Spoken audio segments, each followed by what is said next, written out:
Konnichiwa, minasang. O genki desu ka? Welcome sa akong intermediate course niining akong channel. Hinapon tabay. Kung bag-o ka pa lang nagtuon og hinapon o ka limitado imong kasayuran sa Japanese particles, unsaon pag-conjugate og mga aditibo or basic verb conjugation, ug unsaon pagporma og usa ka Japanese sentence, palihog reviewha una ang playlist sa atong basic course nga naglangkob sa lessons 1 hangtod 31 ug tan-awa ang video lesson nga imong gikinahanglan. Kung okay ra ka, pues ato nang sugdan. Hajimemashou! Niining lisona, atong tukion unsaon pagsulti og and sa hinapon. Ang and sa hinapon lain-laing pulong, depende sa unsang klase sa pulong ang imong sumpayon. Pagsumpay og mga nouns o pronouns, ang and mahubad sa paggamit sa mga particles to o ya. Pagsumpay og mga adhetibo, atong gamiton ang te form sa adhetibo, ug ang pag-conjugate sa te form sa usa ka i-adjective lahi ra sa pagbuhat sa te form sa usa ka na-adjective. Pagkonektar og mga verbs dihang ang mga aksyon nagsunod-sunod, ato pong gamiton ang te form sa verb. Unahon tagtan-aw ang bahin sa mga nouns ug pronouns. Sama sa gisulti nato ganiha, atong gamiton ang mga particles to ug ya. Kung gusto nimo reviewon ang paggamit ni ining duha ka particles, palihog og tan-aw sa lesson 23 sa Cebuano playlist. Gamiton ta ang particle to, paghiwatig og and, kung isulti nato ang tanan. Pangalitan, anata to watashi. Anata to watashi. Pasabot ni ini kay ikaw ug ako, ug kitarang duha, way laing ubang tao. Apan gamiton ta ang ya kung dili ta isulti ang tanan. Pangalitan, anataya watashi. Anataya watashi. Ang pasabot ni ini kay ikaw ug ako ug aduna pay ubang tao nga wa ko lang hinganli. Ang partikulya mo indikar og and etc. sa in English pa. Laing ehemplo, shio to koshou. Shio to koshou. Pasabot kay asin og paminta. Maura nang duha, wa nay lain. Apan kung moingon tag shio ya koshou. Shio ya koshou. Ang pasabot ni ini kay asin og paminta ug uban pang rekados nga wa ko lang hinganli. Pangalitan mangutana ko, kinsa may mitambong sa party? Dare ga party ni kimashita ka? Dare ga party ni kimashita ka? Ug ang tubag, Tanaka-san to Suzuki-san ga kimashita. Tanaka-san to Suzuki-san ga kimashita. Pasabot ni ini kay si Mr. Tanaka ra ug si Miss Suzuki ra maoy miari sa party. Duha ra ka tawo. Uy, haskang mingawa. Apan kung mogamit ta og ya imbis sa to, ang sentence mahimong Tanaka-san ya Suzuki-san ga kimashita. Tanaka-san ya Suzuki-san ga kimashita. Pasabot ni ini kay gawas kang Mr. Tanaka ug Miss Suzuki, aduna pay laing mga tawo mitambong sa party. Bali, sadya day ang party kay daghang tawo mitambong.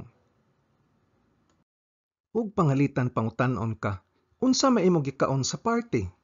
Party de nani o tabemashita ka? Party de nani o tabemashita ka? Ug mutubag kag sushi to karage o tabemashita. Sushi to karage o tabemashita. Pasabot kay duha ra ka pagkaon ang imong gikaon, ang sushi o karage o fried chicken. Apan kung mutubag kag sushi ya karage o tabemashita. Sushi ya karage o tabemashita. Bali, gawas sa sushi o fried chicken, aduna ka pay ubang putahe nga gikaon. Para sa mga aditibos, mogamit ta sa ilang te forms.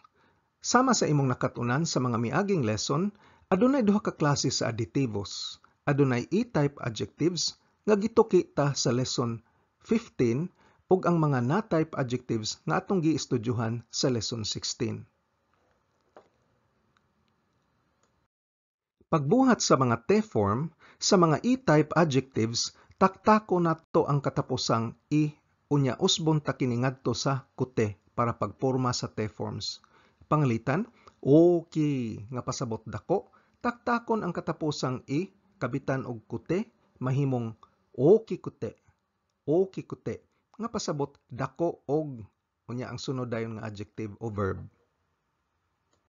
Ang atsui nga pasabot init mahimong atsukute. Atsukute nga pasabot init og unya sundan dayon sa sunod nga adjective o verb. Ang akaruy nga pasabot hayag mahimong akarukute. Akarukute nga pasabot hayag og unya sumpayan dayon. Gamiton tani sa sentence. Ang adlaw dako, hayag ug init. Aduna tay tulo ka E-type adjectives dire. Ang pirmiro kay dako, unyang ikaduha kay hayag. Kini silang duha ka aditibo nga naa sud sa sentence kinahanglan himuon ngadto sa te form. Ang ikatulo kay katapusan man dili na. Balis hinapon, taiyo wa okikute, akarukute, atsui desu. Taiyo wa okikute, akarukute, atsui desu. Para sa mga na-type adjectives, ang na ilisdan og de para pagpurma sa te form. Pangalitan ng adjective benrina nga pasabot sayon, mahimong benride nga pasabot sayon og unya isumpay dayon ang sunod nga adjective o verb. Kung imong mahinumduman sa miaging lesson, ang mga na-adjectives kay grammatically mga nouns ni sila. Ug kung ang imong sentence nagtapos sa noun, ang imong verb ending kay des. Parihara gud na kung moingong kag ako usa ka estudyante, watashi wa gakusei desu. Kung mahinumdum ka sa lesson 30 bahin sa mga irregular verbs, imong nasayran nga ang te form sa des kay de. Mauna nga ang pagbuhat sa te form sa na-adjective ang na ilisdan og de. Ang na-adjective nga kirei-na nga pasabot limpyo, mahimong kirei-de para sa iyang te form nga pasabot limpyo og unya sundan dayon sa sunod nga adjective. Himatik di nga ang kirei usa ka na adjective bisan og nagtapos kini sa hiragana i. Ang sentence, ang bullet train limpyo og sayon. Ang limpyo kinahanglan himuon sa iyang te form ug sa hinapon Shinkansen wa kirei de benri desu. Shinkansen wa kirei de benri desu. Mabuhat tag sentence nga adunay i og na adjectives. Pangalitan, ang bullet train kusog og sayon. Ang kusog o hayay usa ka i adjective samtang ang sayon o benri usa ka na adjective. Ang kusog o hayay kinahanglan himuon sa iyang te form. Shinkansen wa hayakute benri desu. Shinkansen wa hayakute benri desu. Kung atong balihon, ang bullet train sayon og kusog. Niining kasuha ang sayon o benri na himuon tag te form og moingon tag Shinkansen wa benri de hayai desu. Shinkansen wa benri de hayai desu. Karon sa hinapon, ang tense sa tibok sentence makit-an kini sa katapusang adjective o verb nga nagtapos sa sentence ug dili sa mga adjective o verb nga anaa tunga-tunga sa sentence. Pag-ingon, ang bullet train kusog og sayon unya past tense sa hinapon kay Shinkansen wa hayakute benri deshita. Shinkansen wa hayakute benri deshita. Diri na nimo mahibaw-an nga past tense di ay kay deshita man. Ang hayakute walay tense. Kung atong balihon, ang bullet train kay sayon og kusog unya past tense, sa hinapon moingon tag Shinkansen wa benri de hayakatta desu. Shinkansen wa benri de hayakatta desu. Diri na nimo mahibaw-an nga past tense di ay tungod sa hayakatta nga past tense sa hayay. Ang benri de nga ana atunga-tunga sa sentence kay walay tense. Ingon ani ang hinapon og lahi ras in English og Binisaya nga kung past tense gani ang tanang verb sa sentence kinahanglan past tense pod. Sa hinapon ang katapusan ra mahimong past tense. Sa tibuok hinapon adunay duha ka adhetivos nga pwede mai o na adjective. Kini ang dako nga pwede okay o okay na o gamay nga pwede chisay o chisa na. Apan kini tinuod ra sa non-past affirmativo lamang. Inig conjugate ngadto sa past og negative tenses, labot pod ang te form, kining duha ka adjectives tagdon isip i-adjectives. Kay ang te form sa okay og okay na kay okikute. Og ang te form sa chisay og chisa na kay chisakute. Pagsulti og and kung aduna kay duha o sobra pa ka mga verbs, gamito nato ang te form sa mga verbs.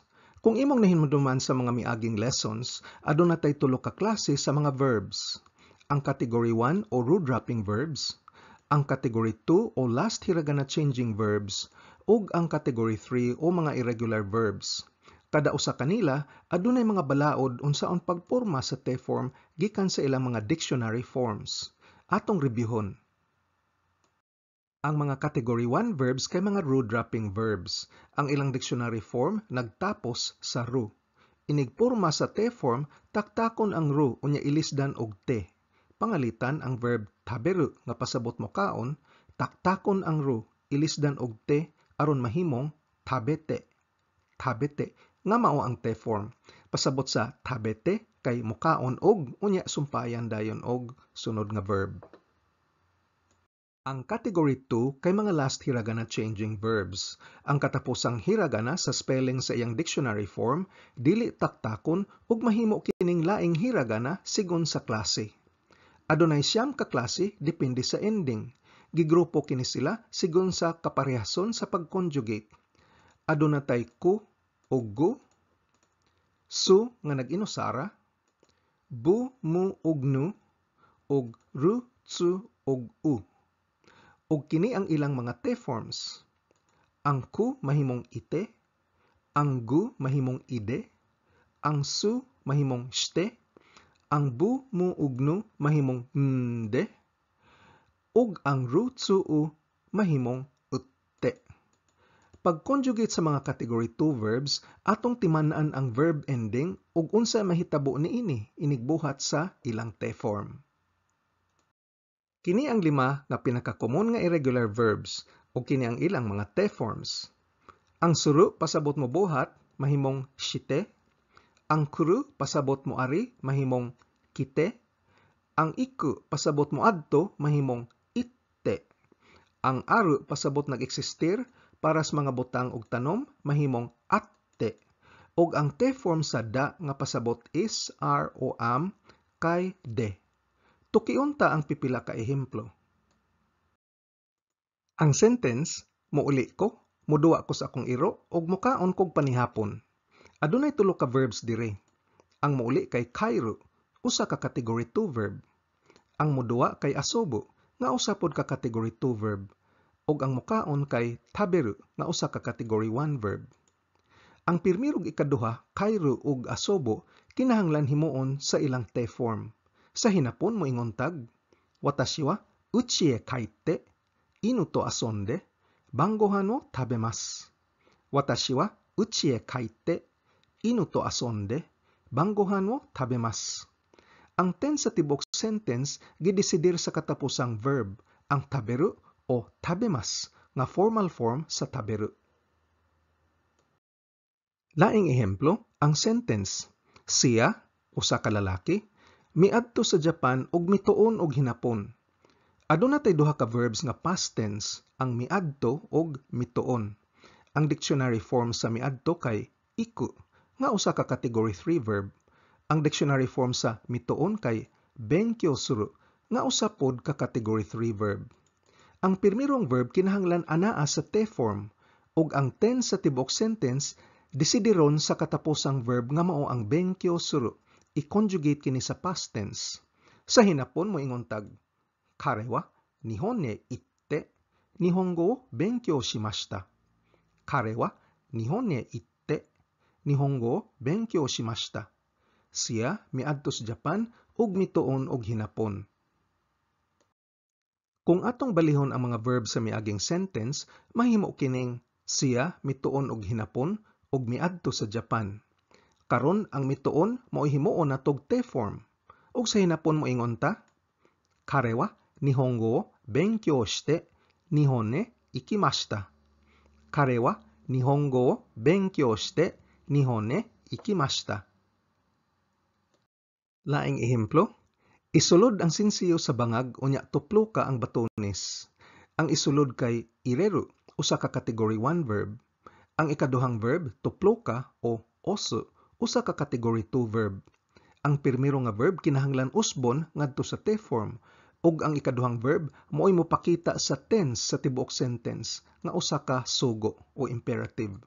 Sa hinapon, koin wo ana ni irete botan wo oshite kudasai. Koin wo ana ni irete botan wo oshite kudasai. Ang oshite kudasai pasabot palihog tuplo ka, usa kini ka sugo. Koin wo ana ni irete botan wo oshite kudasai. Palihog isod ang sinsiyo sa bangag ug tuplo ka ang batones. Katapos ang ehemplo, kini usa ka libro ug kadto usa ka lapis. Aduna tay duha ka verbs nga parehas puro da nga usa ka category 3 verb nga pasabot is, are o am. Ang pirmiro nga da kinahanglan himuon sa T-form nga mao ang de. Sa hinapon, kore wa honde, are wa enpitsu desu. Kore wa honde, are wa enpitsu desu. Kini usa ka libro ug kadto usa ka lapis. Usahay kinahanglan nato gamiton ang negative T-form aron mobuhat og mga sentences sama sa ang Okinawa dili tugnaw og nindot kanunay o kaha wa niya hugasi ang pinggan unya natug na lang. Pag pormas negative T-forms, ma-adjetivo man o ma-verb man, arit na magsugod sa plain non-past negative o nay form sa adjetivo o verb. Ang nay mahimong nakute, taktakon ang i sa nay ug ilisdan og kute. Para pag-review sa adjective conjugation, palihog tan-aw og usab ang lesson 15 para sa i-adjective ug lesson 16 para sa na-adjectives ug lessons 22 hangtod sa 30 para sa mga verbs diri sa atong Cebuano playlist. Pangalitan ang i-adjective nga amay nga pasabot tamis. Ang negatibo niini kay amakunay nga pasabot dili tamis. Ug diri ta magsugod para paghimo sa negative T-form. Taktakon ang i unya ilisdan og kute para mahimong amakunakte. Amakunakte.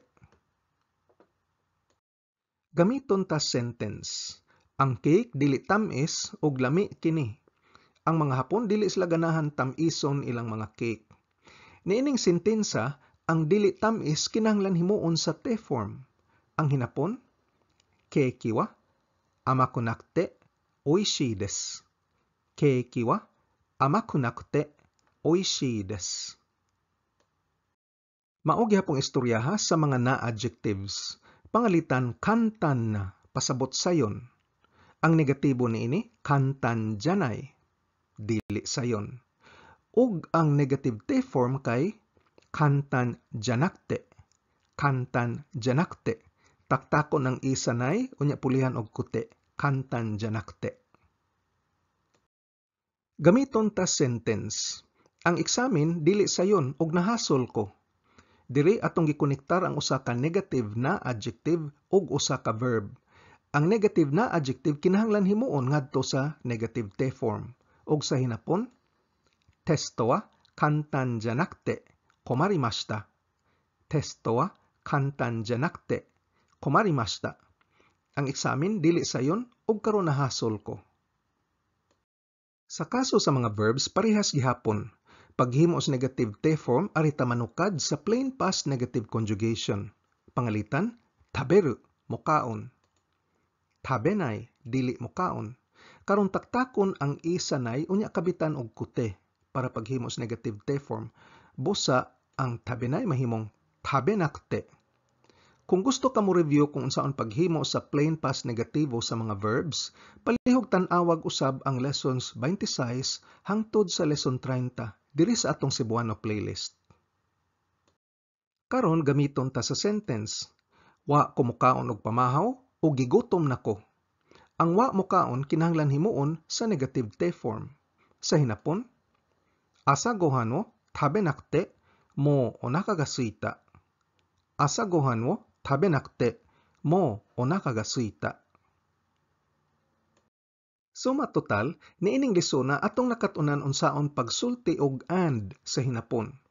Kung magsumpay tag mga nouns o pronouns, mogamit as particle to kung isulti nato tanan o kumpleto atong lista, ug mogamit as particle ya kung dili nato isulti ang tanan sa atong listahan.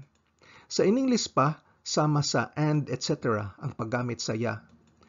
Kung nagkonektar tag adhetivos, atong gamiton ang T-form sa mga adhetivos nga naas tunga-tunga sa sentence. Kung i-adjectives, taktakon ang i ug ilisdan kini og kuti.